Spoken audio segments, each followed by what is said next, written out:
Hello, everyone. Thank you for joining us today. My name is Marsha Butler. I am the webinar director here at Advice Chaser. We want to welcome you. As you're coming in the webinar room, and before I introduce our guest today, I need to do a bit of legal housekeeping. Advice Chaser, the host of this webinar, is not a registered investment advisor. We cannot and do not give financial advice.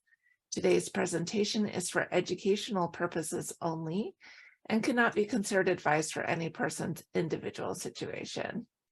Advice Chaser regularly hosts informative webinars, such as this one, featuring a variety of knowledgeable professionals, many of whom are licensed advisors. Any opinions, ideas, jokes, or principles expressed by presenters are their own, and however true, funny, or interesting, are not endorsed by Advice Chaser.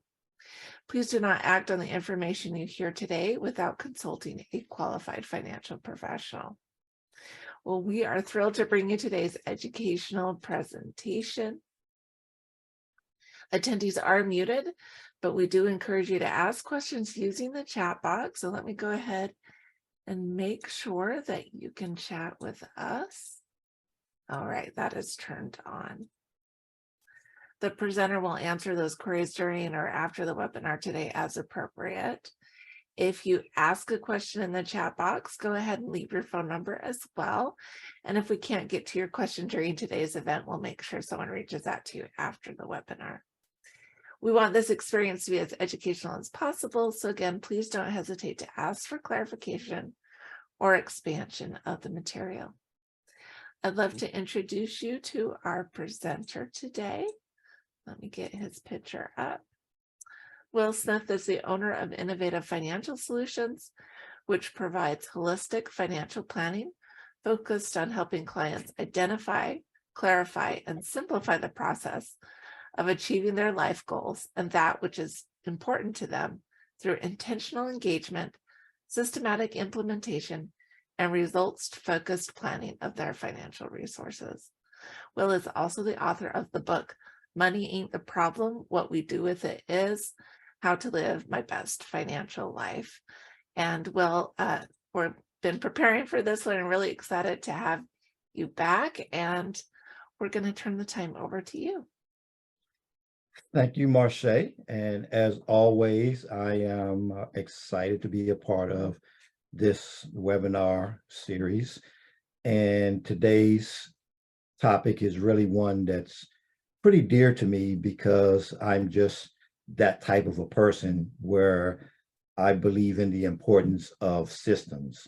And when we talk about developing a financial system, I just want to start by saying if we really think about life in general, everything about life really is embedded in some type of a system, right? If you think about the fact we have a solar system, we have a banking system, we have an ecosystem, okay?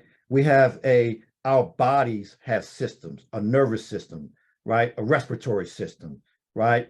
So when you put it in a proper perspective, life really is embedded in some way, shape, or form in systems. Now, we don't necessarily govern our lives with a conscious thought of systemization.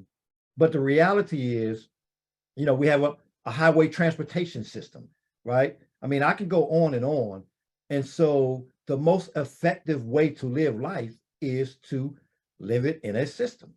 And so it's no different when we're talking about finances. So as we look at a system, we see here that it says these two definitions, a set of things working together as part of a mechanism or an interconnecting network. The other one is a set of principles or procedures according to which something is done, an organized framework or method. So I like to put it in a practical sense where we take it out of the form of formal definitions. And I like to say a system is just a predetermined way in which you go about doing whatever it is that you're doing in order to get things done, just to keep it simple, right? So we need a system in place to help us to maximize the ability to manage our finances. And we want to talk about, well, how do you do that? What is a system? How do you develop a financial system? Right. And so I tell people, well, it's not that complicated. It's just a matter of getting organized. And by the way, I'll take a moment to put in a commercial for some of the previous webinars that we've done, because those previous webinars talked about being organized. It talked about a financial system. It talked about things like understanding money and financial basics. So if you get a chance to go back and look at some of the webinars that have been done through Advice Chaser, you will hear some connecting information to support this. Okay. And I So, do want to probably interject here that if you haven't seen the other webinars, that's fine. This one stands on its own, but it might be helpful if you wanted to go back and look at those. Just type in Will Smith's name in our webinar search bar and those should pop up. okay, great.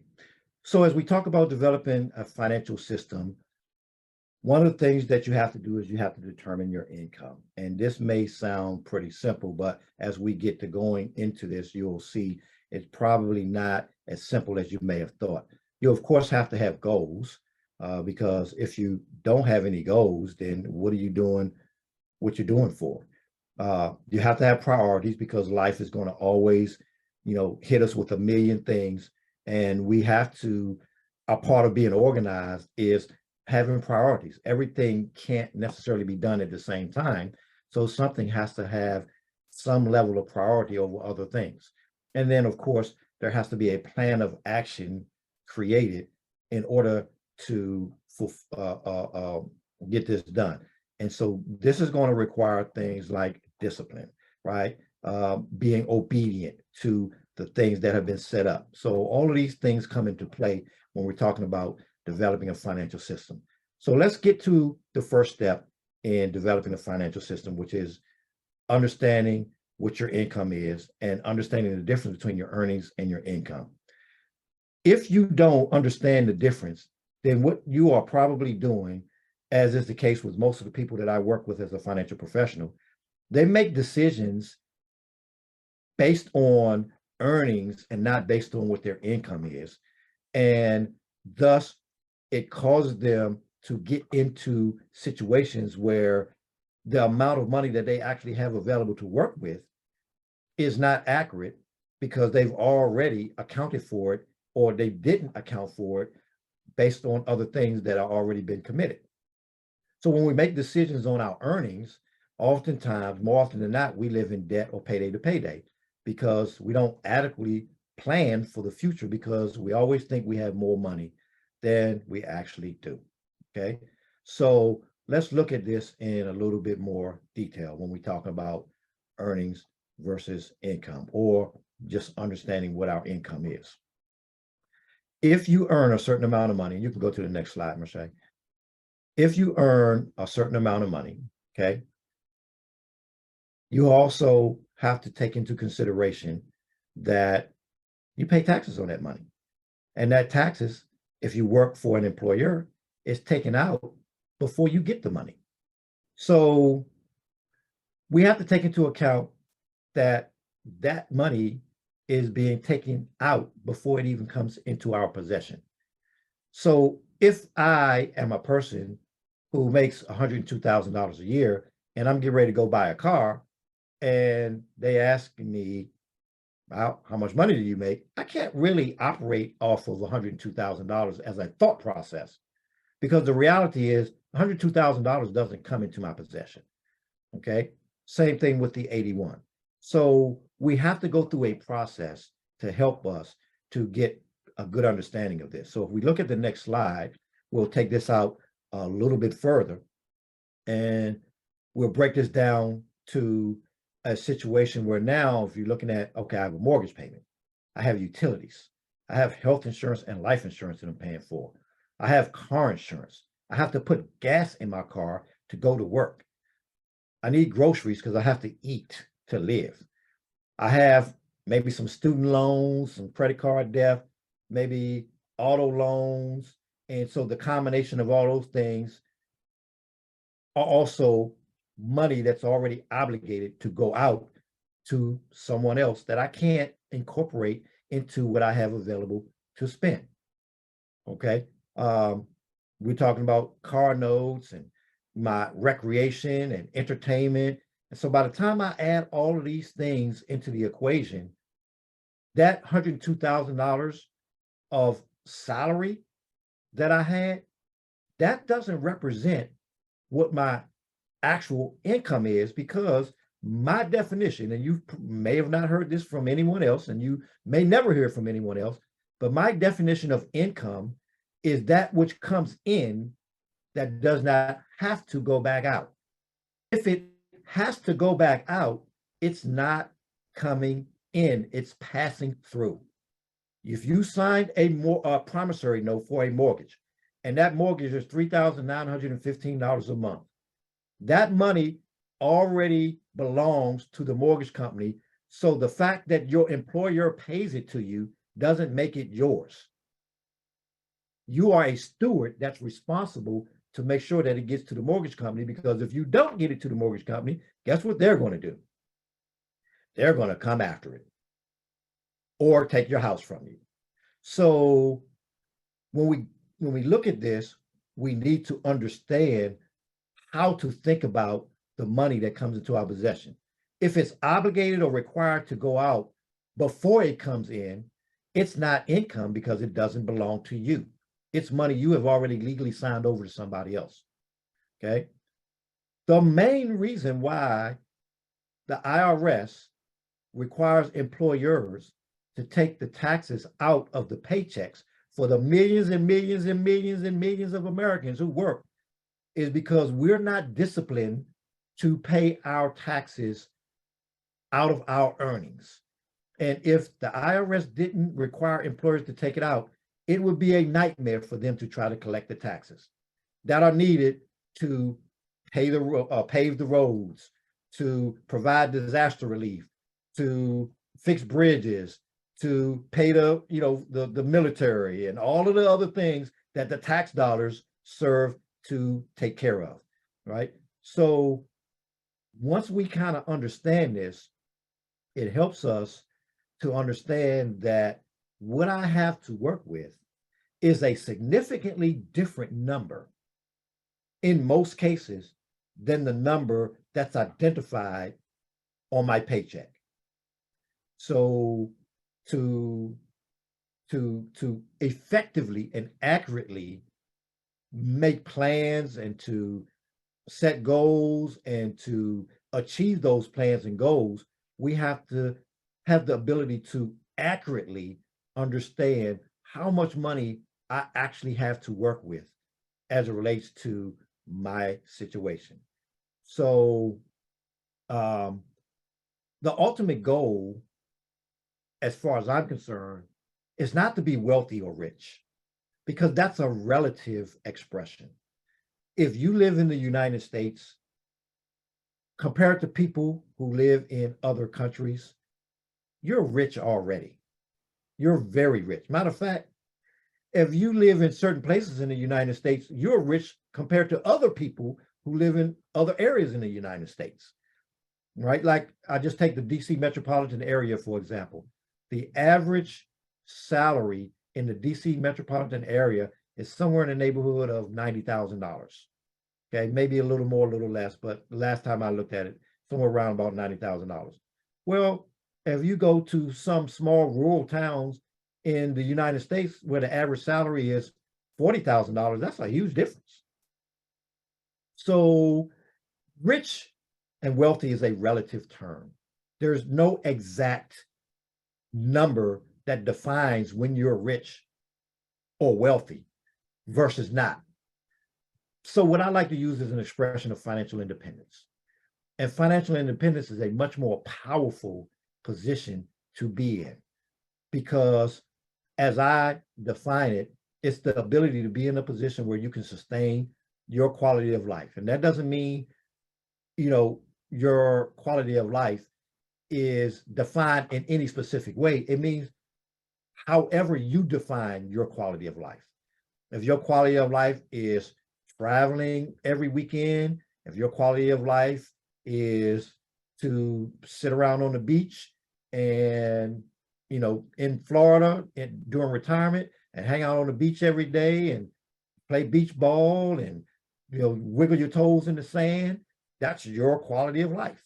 If you want to live in a townhouse, or if you want to live in a farmhouse, that's your quality of life. So whatever quality of life you determine to be suitable for you, do you have the ability to sustain that?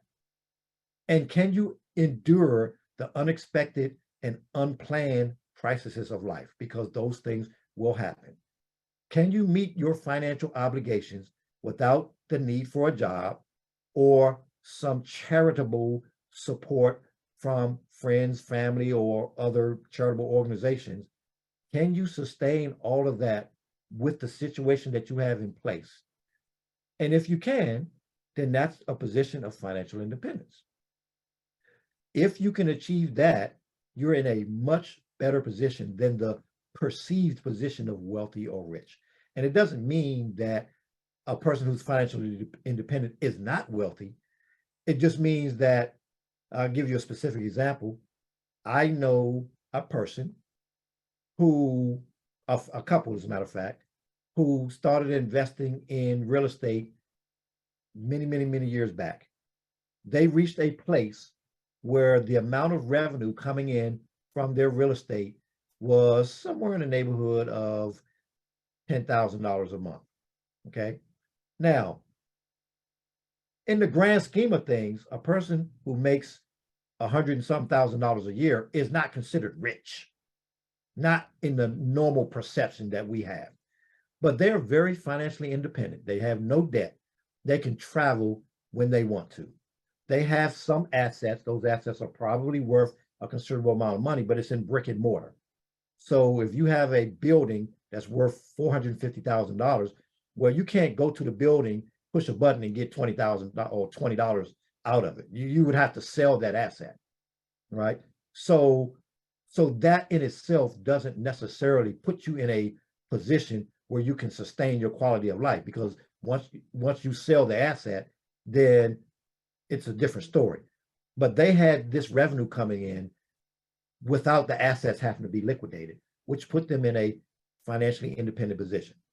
So you don't have to be, again, based on the perception of what's rich and wealthy, you don't have to be that in order to achieve this. You just have to have a plan, and you have to have discipline in order to execute that plan and play it out. Okay. So as we continue to go forth, what we need to understand is, after you establish and understand how to establish and how to identify what your income is, then you need to set goals, which is the second step. Now, when you're talking about setting goals, you have to know what you want to accomplish. You have to have an idea of what it takes to accomplish it. You have to know when you want it to be accomplished, and you have to believe that it can be accomplished. Okay. Years ago, I started investing in real estate. And this was when I was in my 20s, late 20s, as a matter of fact. And I had decided that I wanted to get to a place where, just from my real estate assets, that I had at least $10,000 of passive revenue coming in. Now, I had to first know what it was that I wanted to accomplish, because now I have to figure out what I have to do in order to accomplish it. And what it's going to cost me, how much time it's going to require, what type of resources am I going to need, what type of knowledge do I need? Because investing in real estate, there are a variety of different things that I had to know, from the permitting process and how much things cost, and different aspects of that are going to be uh, involved in the inspection process, and all different types of things like of that nature. But that's all a part of that process. And then I had to believe that it was something that I could accomplish, right? So I set out on a mission to make that happen, right? And so, in other words, what I'm saying is, when you're talking about having goals, this is all a part of creating a system. There has to be a purpose and a why to it. Because if there's no purpose and if there's no why to it, then what typically ends up happening is you have goals that are really just tasks. And tasks usually don't get completed because the internal drive isn't there to sustain you when the excitement wears off. It's like people who make New Year's resolutions to start going to the gym. It becomes a task because there's not the right motivation driving them on the inside to sustain them after the 4 people who you made this resolution with bail out and they're not going to the gym anymore come February the 17th. And you're the only person who's still committed to this. And now you don't have the support to keep you going when you get those psychological challenges of getting up at 6:30 in the morning and you don't feel like it, right? So these are all things that play a role, which is why there must be an internal drive that goes along with this. So as we look at some examples of financial goals, retire at age 50, they got to be specific. You've probably seen this, many times over when it talks about goal. They need to be smart, specific, measurable, attainable, realistic, and have some kind of time attached to it. Okay. Well, retire at age 50. Children's college fund of 150 by the time 2030, assuming you have several kids. Okay. To be debt free in 2 years, put a date on it. Passive amount of income. You see, I use that 10K a month because that was personal to me. Okay, by a certain age. Mortgage free in 15 years, or a traveling budget of 5,000 a year. There's any number of things, but this again has to be personal to you. What's important to you? Like money is a resource, and it's a resource that has its primary purpose to protect and preserve your quality of life. That's the primary purpose of money. So what is it about your life that's important to you that you want to accomplish? And that's what your money, that's what the thought processes should be in terms of what you do with your money. What we typically do, because we're conditioned to do it in the society that we live in, is we focus on entertainment and pleasures. That's where most of our money is spent. Entertainment and pleasures.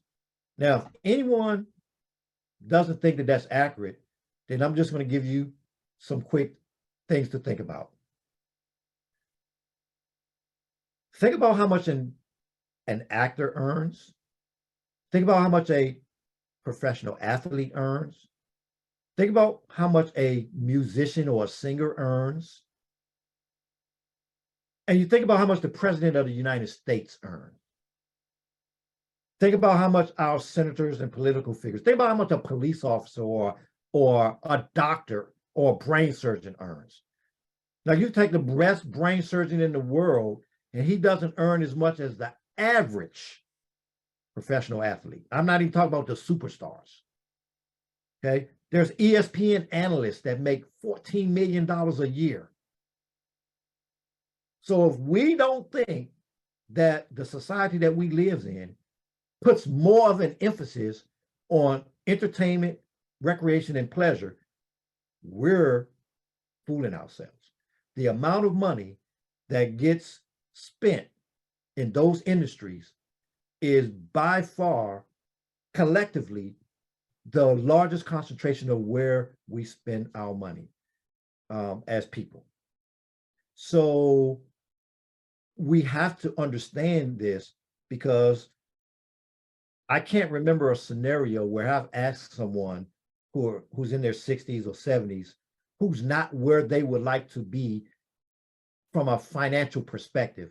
If I asked them, if you could go back and do things differently from the way that you did them, would you? And I've never had a person tell me, nope, I would do everything the same. So I say that to say that we need to be mindful of the things that are really important to us and not let the society distract us from those things by bombarding us with the pleasures of the moment issues. Okay. And it's okay to enjoy some of those things, but we just have to keep it in perspective. Okay. So priorities. If you don't have priorities, you're going to have a problem. Long term, if we don't have priorities, we're going to have a problem. Without the ability to prioritize, achieving goals and attaining long-term success is extremely difficult, if not impossible. Now, I know there's exceptions to every rule. So I use the term extremely difficult, if not impossible, because I'm sure that there are some exceptional situations where people are just filthy rich, and those and I don't know why we use the term filthy rich, but where people are so rich that they can get away with not being as responsible as they should. But for the most part, that doesn't apply for most people. Okay, so we need to set priorities. When I was in the military, I've used this example before. When I was in the military, they taught us something called our ABCs. And it was regarding first aid, because they said if you're ever in combat and you come upon one of your fellow soldiers who's been wounded or injured or something, you need to remember your ABCs. What they were teaching us is not to distinguish importance from priority, because two things can be equally as important, but not necessarily the same priority. And so what they said is, A, clear the airways first. If you come up upon one of your comrades and they're not breathing, but they're still alive, you have to make sure you clear their airways. Because if they're bleeding profusely and you try to stop the bleeding, but you don't make sure that they can breathe, you're defeating the purpose. So it's not that the bleeding is not as important, because eventually, if they bleed to, they could bleed to death, but the priority is make sure they breathe in first. Then stop the bleeding. Then the C is close the wound. So it's the same thing in our lives. We have to develop priorities with what we're trying to get accomplished, because we have a limited amount of money. We can't do everything at the same time. So without priorities, the system will not work. You have to make sure that your priorities don't conflict with your goals. And you have to be committed to being focused on keeping those priorities and not letting other things take precedence over them. And they should always make sure that you're going closer to your goals and not further away. Okay, so as we keep going through here, that is a mentality, right? What I'm talking about is a mentality. It's a mindset. So the keys to this is understanding that obligations, responsibilities, and needs must always have a higher priority over likes and wants. Okay, so I use the example that I'm a football fan. I love watching football, the Super Bowl. So when the Super Bowl day comes along, I'm going to arrange my schedule to make sure that if my wife wants me to do something, that let me know what you want me to do, because when the game comes on, I'm going to want to watch the game. I don't want to be running errands. Okay. I'm going to make sure any other thing that I need to get out of the way is taken care of. But if my son slips and falls and injures himself, I have to take him to the hospital. Now the game is not a priority anymore. So I have to understand how to make sure that I don't let things that are the higher priorities get overshadowed by things that are wants. And that oftentimes happens with a lot of us. We should always, priorities should always help us to stay on course. They should eliminate disorder and conflict. They should help us accomplish our goals. They shouldn't be hindrances. And don't let the lack of understanding or acceptance of others cause you to forsake your priorities. Okay. I have had so many situations where people allow opinions and perspectives of others to divert them from what they said was their priorities, because those people either don't understand or because they think that it should be something different. But your priorities are based on what's important to you in your life.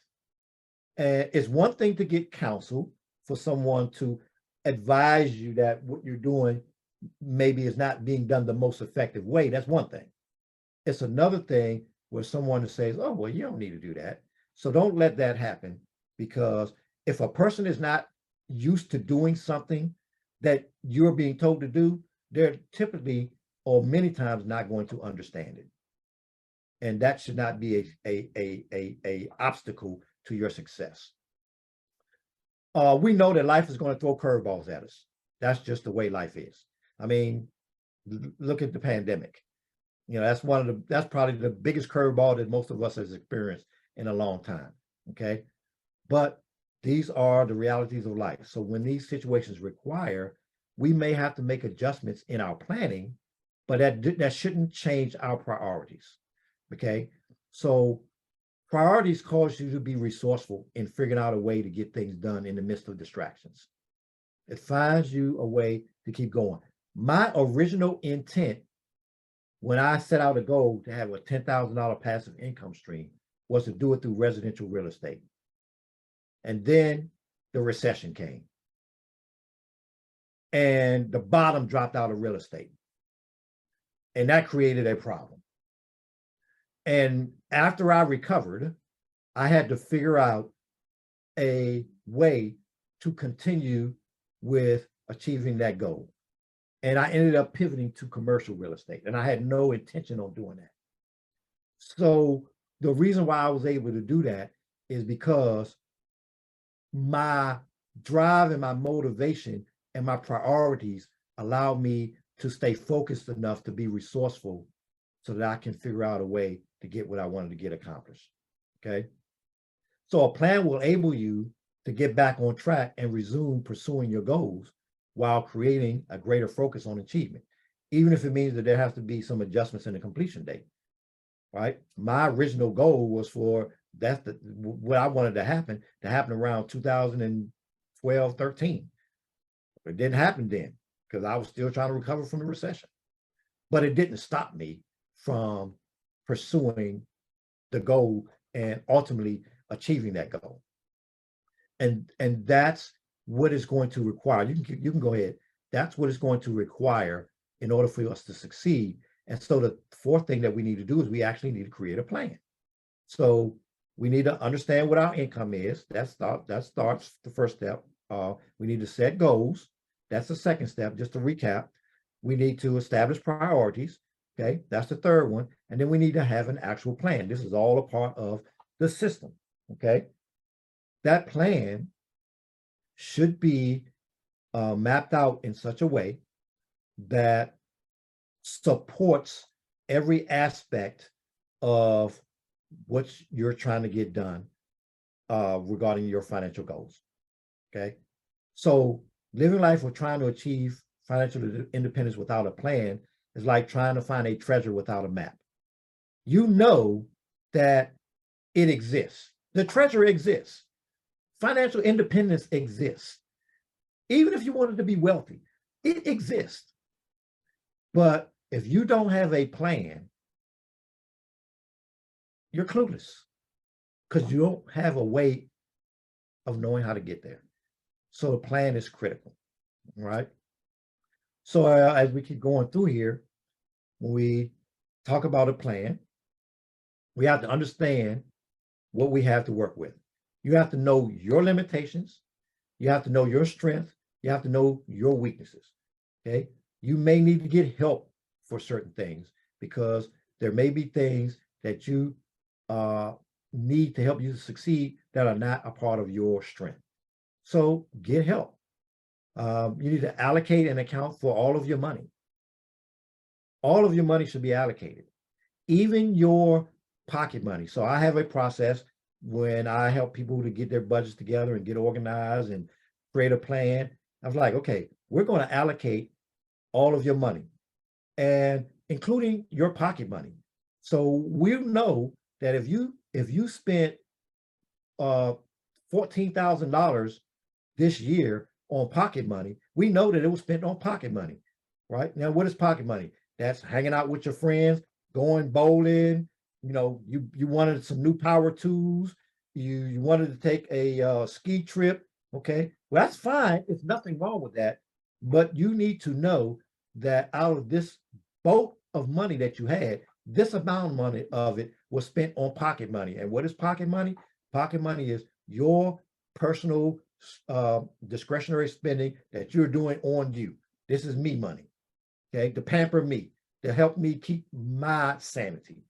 Because I have a stressful job, I have 7 kids, I have all these different things. I need time to wind down, relax, and that's fine. There's nothing wrong with that.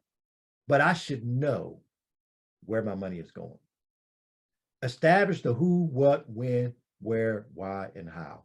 Right? Just know what it's going to take. Know who you need to help you. How long is it going to take you? Are you going to be able to do this here, or are you going to need to do it somewhere else? All of those things come into play as it relates to the plan. You have to count the costs. What do you have to give up? What do you have to sacrifice?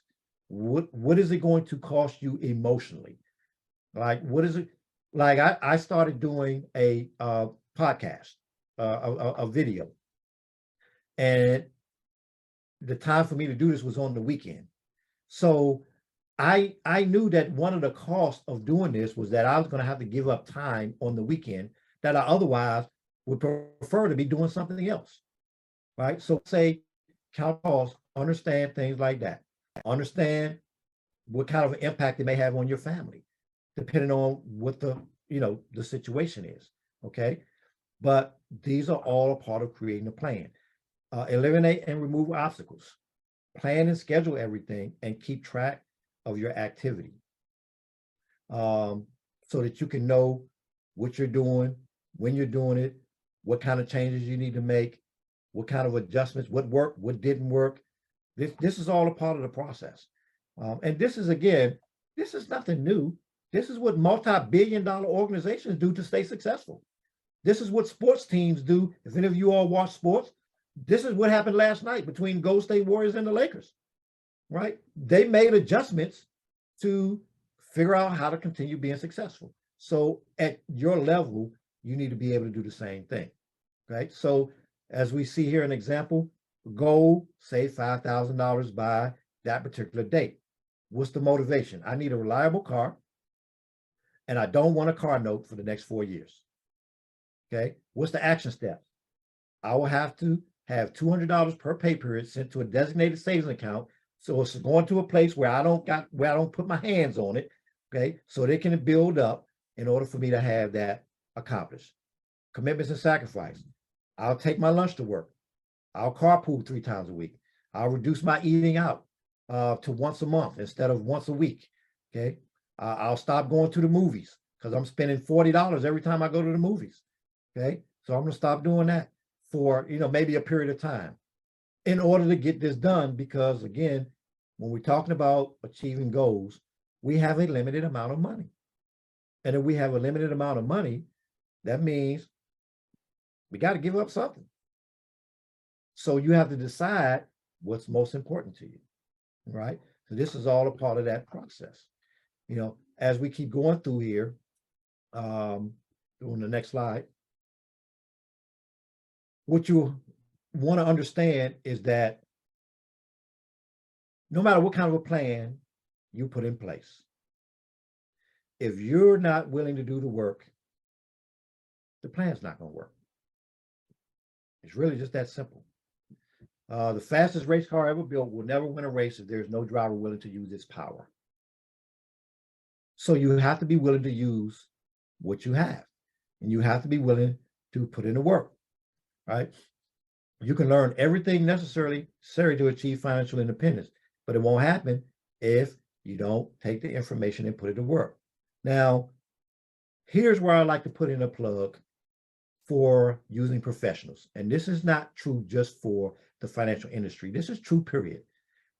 When I need work done in my home, I contact a professional, even if I'm contacting them to get advice on how to do it myself. Okay, so it doesn't mean that I always have to hire somebody. It means that I need to have the ability to consult a resource that can give me some expertise. Now, if you have the ability to read a resource that's a do-it-yourself and you can figure it all out, that's great. But in most cases, when we're talking about certain things, and particularly things like financial success, most of us don't have the time and the information necessary to know everything about investing and saving money and the different strategies that are available to accomplish that. When it comes to money, most of us need some level of accountability. When it comes to money, most of us need some assistance with planning, because here's why. This is the key, and this is even true for myself as a financial professional. When we start talking about our own money, what we have to factor into the equation is our emotional disposition. And we don't often think about that when we look at how we do what we do with our money. The biggest reason why, and I've said this on many occasions in seminars, the biggest reason why it's hard to teach people in an environment like college and high school, the reason why it's hard to teach them about managing money effectively is because at that time in their life, usually they don't have any money. And because they don't have any money, they don't have the emotional challenges associated with making decisions at that time. And so managing money has a lot to do with managing our emotions. And when and if we haven't learned how to manage our emotions, it's going to be hard to manage our money. So what I tell people is this process is designed to help you to look on the inside. Setting goals is about looking on the inside. What's important to me? What is it that I really want to accomplish? What do I care about? What's my priority? Okay. How am I going to feel if I get to this point in my life and this hasn't happened? Will the money that I spent on going to concerts and eating out and these, all these recreational activities and, getting in a new Apple iPhone every time it comes out and, going on these shopping sprees to get all these nice shoes that I see that I like to come out and these nice outfits that I wear 2 or 3 or 4 times, and then they sit in the closet for 8 years and don't get worn. When I look back over time and I look at how much, like, this is a good exercise. Everyone on this webinar, go look in your closet and look at how many things in your closet that you have not worn in over a year. And ask yourself, wow, why did I do this? Why do I have all of this? Not just your closet, but you can look at other things around your house and just ask yourself, how many things do I have, or how many things have I spent money on, or how many things are in my garage that's just stacked up that I use once or twice or 3 times, or it's just been sitting there. It just wasn't really an effective use of money, right? We get caught up in something that I call ooh-itis. And ooh-itis is an impromptu response to something that causes us to emotionally feel like we need to take action. But at the end of the day, did we really need to do that? But you could do that with a lot of things, not just with the physical items and clothes and things in your closet. You can do that with a lot of things. And I'm not saying we shouldn't do any of this. I'm not saying we shouldn't have nice clothes. I'm not saying we shouldn't have recreation and entertainment. I'm not saying that we shouldn't do that. What I'm saying is that we need to put it in perspective, and there needs to be a balance. Because in most of the cases that I think about, we probably don't put the same value on necessities as we do on wants and desires. That's the reason why there's so many people in this country that didn't have health insurance prior to the Affordable Care Act. Many of these people are now, I'm telling you this from a point of experience because I'm a licensed health insurance agent. I know people who had stuff that was not necessities that they were paying hundreds of dollars a month for, but no health insurance. That include excess cell phones. So they didn't just have a cell phone for themselves, they had cell phones for their children. They had all of the cable packages, HBO, Showtime, you know, all those additional packages they had for entertainment purposes. Okay. What's it, Sirius radio in their car, all these other different things. And again, I'm not criticizing those things. I'm not saying there's just something wrong with them. But if you have those things and you don't have health insurance, that seems to me that there's a displaced priority. And I know many situations that applies to. So this statement isn't blanket about everybody. It's just trying to point the fact that we need to understand the difference between what's our priorities, what's important to us, and what's pleasures and luxuries. But if we can do all of that, then it becomes a part of the system that we implement on a regular basis to help us achieve the things that we want to achieve. All right. So that's how you develop a financial system. You understand what your income is. Okay. Get that clearly identified. You set goals. You establish priorities. And you make a plan. And the reason why I did not get specific is because you have to do, each person has to do what works for them. And if you need help figuring it out, reach out to a professional. That's what they're for. And with that, we can open up the floor for questions.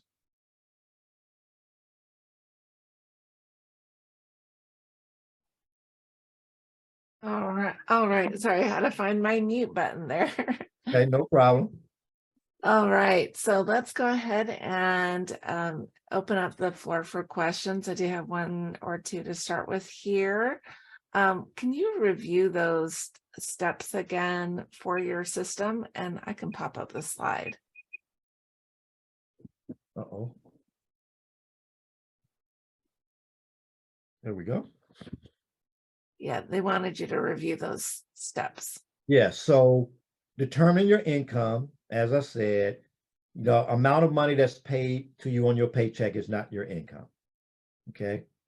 So your income is that which is left over that does not have to go back out. So after you account for mortgage or rent, your utilities, your car note, your insurance, health insurance, life insurance, private school for your child. If you get your hair done every 2 weeks, and your nails, you need to account for that, because that's money that you're spending on, you know, your appearance, whether that's what you do to make sure that you're presentable when you go to work or whatever the case may be. If it's money that you're spending, then that money can't be included in what's discretionary because you've already allocated it to something. So the same dollar can't pay for two different things. So income is only that which is left over, which comes into your possession, and it doesn't have to go back out. I mean, I've sat down with people who've had $9,000 a month worth of revenue coming in, but what they have left over is about $700. They got it all already counted out. Now, you can free some of that up, and that's, again, one of the reasons why you should work with a professional if you're not able to kind of figure this out on your own. But determine your income, obviously setting your goals, and goals should be things that are important to you. What do you want to accomplish? You know, if you don't have goals, then that's a whole nother issue, because it means that you kind of haven't thought about, life in the sense of where you want to be. We live in the present, but the present is only here for a moment. Yesterday is gone, and what you do today determines what tomorrow looks like. Like, however much you weigh 5 years from now is a byproduct of how you chose to take care of yourself in terms of your diet and exercise today. So a person who doesn't take time to set goals just hasn't taken time to think about the fact that there are things that they want in life in the future, and they haven't, taken time to put it in a written format or in a organized format, because all of us have goals, whether we realize it or not. Because if I was to ask anybody on this call, hey, do you want to be able to be comfortable financially, in the future when you stop working? I'm sure most people would tell me yes. Well, that's a goal. Okay. Would you like to be able to travel, visit friends and family, or, see the world, or do that? Well, yeah, I would. Oh, well, that's a goal. Right. Would you like to, whatever it is, right? So those are things, and it doesn't have to be, most of the times I don't even focus on long-term goals. I focus on, let's just focus on this year. Let's do this 1 year at a time. And ultimately we will put ourselves in a position so that 10 years down the road, you're in a good place. But those are all the steps. All right. This is a question maybe you can answer generally. What percentage of income should you allocate to your retirement funds? So I don't recommend a percentage. I recommend sitting down and looking at the big picture, because it will vary depending on where you are in life. So for example, if you're in a stage of life where you have young kids, what you allocate towards retirement is probably going to be different than somebody who's an empty nester, where their kids have graduated, finished college, and now they're in their, mid 40s or late 40s, but they don't have any children to worry about anymore, and they can just focus more on themselves. So there's no specific percentage that's relative to everybody, because it's going to depend on where you are in your life, what your situation is, and how much you have to work with. So you have to operate not from a percentage perspective, you have to operate from an actual perspective of what you have to work with. That's the way that you would actually, and then it also depends on how much money you want to have for retirement. Because if you say, I want to be able to have, $5,000 a month in retirement, well, 10% of your income may not get you there. So it can't necessarily be dictated by percentage. So you would really want to go through a formal process to get that figured out. And again, an advisor can help you with that. All right. And one more question before we end here. What about accountability for your plan? What's the best way to build that in? Accountability really, unless you are an extremely rare and unique individual, accountability needs to be from another person. If you're married, it could be your spouse, okay? But it needs to be with another person. Most of my clients that I work with, I am their accountability, because I remind them, this is what you said you wanted. This is what your goal is. This is what you said you wanted to accomplish by this particular time, right? So that accountability, and then you want accountability that's supportive. Okay, you don't want accountability that's going to make you feel bad. You want accountability that's going to be supportive and encouraging. But yes, it should be from another person. Well, that's all the time we have today. I want to thank the organizations that have made this webinar possible today. Will, we want to thank you for being here. And to our attendees, look to an email soon with a link to the recording of this event, and you're welcome to share that with friends and family. Here at Advice Chaser, we're all about helping you find a financial advisor who's a great fit for your life and your financial questions. Our matching service is free to you, and every one of our advisor partners has committed to offer a free initial consultation to anyone we introduce them to. Find out more by going to advicechaser.com and clicking on the link to find an advisor. Thanks so much for coming, and we'll see you at another webinar soon. Goodbye.